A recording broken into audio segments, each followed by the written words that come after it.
Hello everyone and welcome to my YouTube storytelling channel. You're very, very welcome. My name is Barbara Hayward, but some of you will know me as Mrs. Hayward. If you're even older, you might be looking at this and thinking, nah, get away.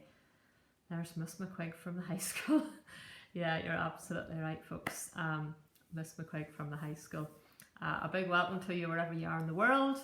I am currently in lockdown in Fermanagh, and to be fair, there are worse places you could be at the minute, so things are all right.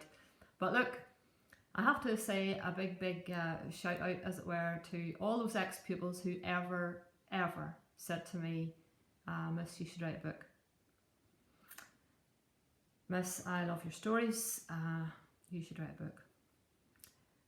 Because you guys have been going on in my head for a long time, and I've needed the encouragement as well as this lockdown situation to get on with it. Now, I haven't it done, I've only started it, and this is part of the process. So I've been going through these multiple books, journals, call them what you want, where I have written down things that have happened in life, and I'm in the process of just picking out stories from my life and writing them down, and I'm putting some of them onto YouTube to just see how they go, float the idea kind of thing. So thank you guys for your encouragement over the years, and we'll just see.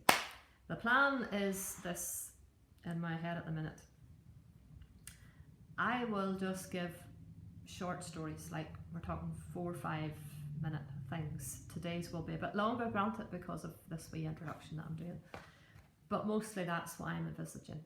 I'll not go back to childhood, but I'll probably start somewhere in my 20s when I started to work, and then build on each story. So you'll get probably most out of them if you watch them in consecutive order, but look guys, if you want to pick one out, listen to it on its own, I'm hoping that they will kind of stand alone as well. So there's the drift of it. How many there'll be, I have no clue. I'm only starting out. If people don't like them and they don't want them, there's no point me doing them. So you know, I'll just quit and admit defeat. I have to tell you that something strange happened a few years ago to also motivate me to do this. Now, those of you that know me well will know this sort of thing happens to me all the time, and this will be part of my story and journey with you. Jonathan, my husband, and I were in Lisbon. We decided before the trip that he was going to book the hotel and I would book the flights.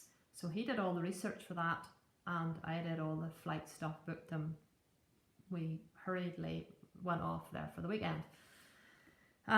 We got out of the bus, and we were walking up the street, and I said to him, Google Maps, you know, where is this hotel? And he said it's on the next street. We got to that street, and I said, oh right, it's this street. Looked up, and he said, oh, there it is there. So I looked up as well, and I said, which one? That one. And I kid you not, the hotel that he had booked us into, which meant nothing to him as it turns out, was called My Story Hotel. Now, of course, I just looked at it and thought, like, is this for real? And my heart was kind of like,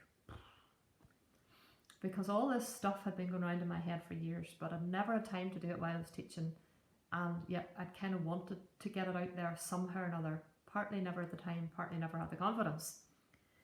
Now, next thing was, we had a great time there, 3 or 4 days. All the way home in the airport, there was this huge banner, advertising banner for Vodafone, in the red and white.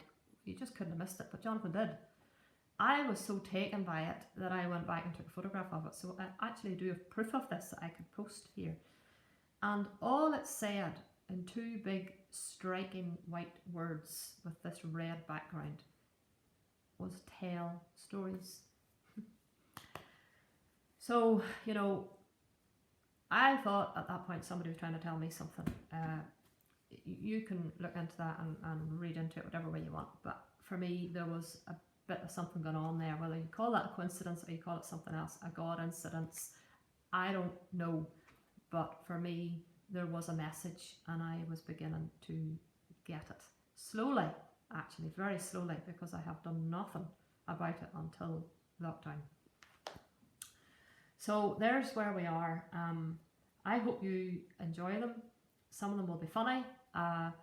Some of them will just be stupid stuff I did and probably shouldn't have done. But anyway, you'll hopefully find them insightful. You'll learn about me, yeah, because a lot of these are very, very personal to me. But you'll learn a lot about yourself, I hope, as well. Now, I have a question just before I do my first story. Do you know what your story, not your story, sorry, do you know what your name means? Because I'm about to show you what my name means. And I think it's important that we know what our names mean. And it's more important in some cultures than others. But here we go, here's mine. Can you see that? Okay, so yes, my name means unusual. And I think some of you will be thinking, well, we knew that a long time ago. I can think of more flattering names or meanings, but look, that is my name, folks. And it also says optimistic, enthusiastic. Barbara loves travelling, meeting new people, and can sometimes be a daydreamer. Yes to all of those things. I have come to accept that that is who I am. I've come to embrace it, in fact, probably 25 years ago, and enter into who I am. So I am a little bit different. I know that. I'm a little bit out there. Some of you will know that I used to come back from my travels and wear the same gear as I wore out in India or wherever. I loved it. So look, the stories will reflect that. They'll be a little bit mad, a little bit wacky, but that is me. I can only be me, you can only be you. And as long as you're open to that, then I hope you will enjoy them. I suppose that people who know me best will know that my faith colours my life. It has a huge impact on all that I do, say, think even. And that will be reflected in these stories as well. Maybe not in the way that you imagine faith to impact life, but hopefully that will also teach you how to do this whole Christian thing. So folks, let's just get on with it here. I have written out a story, but I will probably just wing it.